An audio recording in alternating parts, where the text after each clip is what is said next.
During Operation Midnight Hammer June last year, American B-2 Spirits dropped the most powerful conventional bunker busters on Iran's nuclear sites. The goal? To cripple Iran's program for years. But something went very wrong. Four of those GBU-57 bombs didn't detonate. Also, during the recent war, many of the bunker busters were found intact in Iran. Hello everyone, and welcome to the new episode of Polit Affairs. Now Al Jazeera confirms Tehran has begun the reverse engineering process for GBU-57.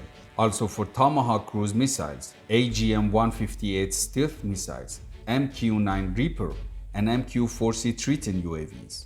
The question isn't if they can copy them, the question is how fast, and why the US just handed Iran its own military secrets.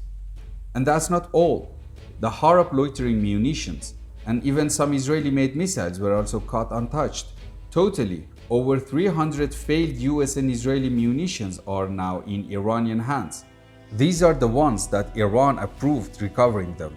How? Simple physics. Complex weapons fail, and when they fail over Iranian territory, they send in explosive ordnance disposal teams. They're not just clearing bombs, they're shopping. Here is what Western analysts keep forgetting. Iran has been playing this game for decades. Remember 2011? Iran electronically hijacked a Sia RQ-170 Sentinel drone and US said it's too advanced, they can't copy it. Later on, Iran unveiled the Shahed-171, a near exact copy with Iranian avionics. Then came the Shahed-191 flying wing. Same story with the BGM-71 missile. Iran reversed it and mass-produced it as the Tufan. And Tomahawk, Iranian cruise missiles like Sumar and Hoveyza already show clear design DNA from the Tomahawk, probably from earlier captures in the 2000s. So when Pentagon says they can't reverse a GBU-57 without a B-2 bomber, they are missing the point. Iran doesn't need to build a B-2. That knowledge alone turns their existing bunker busters from dangerous to devastating. Western intelligence estimates years for Iran to fully reproduce these systems. But here is the real nightmare. Tehran doesn't have to do it alone. Al Jazeera's sources warn that Iran could share the recovered technology with Russia and China.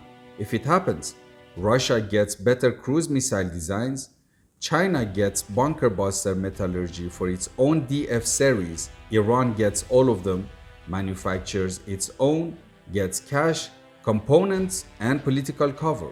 And don't forget, when Iranians reverse engineer a Western weapon, they do it for 10 times less expenses.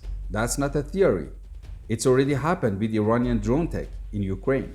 Now imagine a Chinese bunker buster built from a GBU-57 or a Russian caliber missile with Tomahawk technology.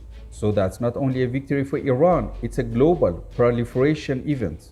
The British site iNews quoted a former CIA analyst saying Iran has decades of experience reverse engineering intact Western weapons.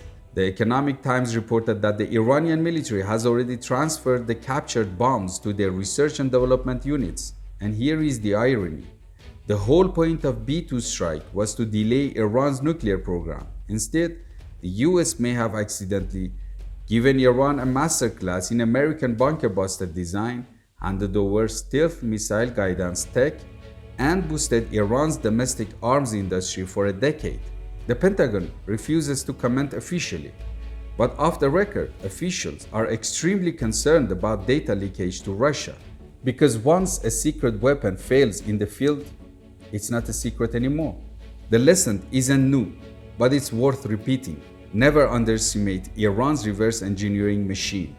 They don't need to out-invent America, they just need them to make such mistakes once in a while and help them get hands on the newest technology.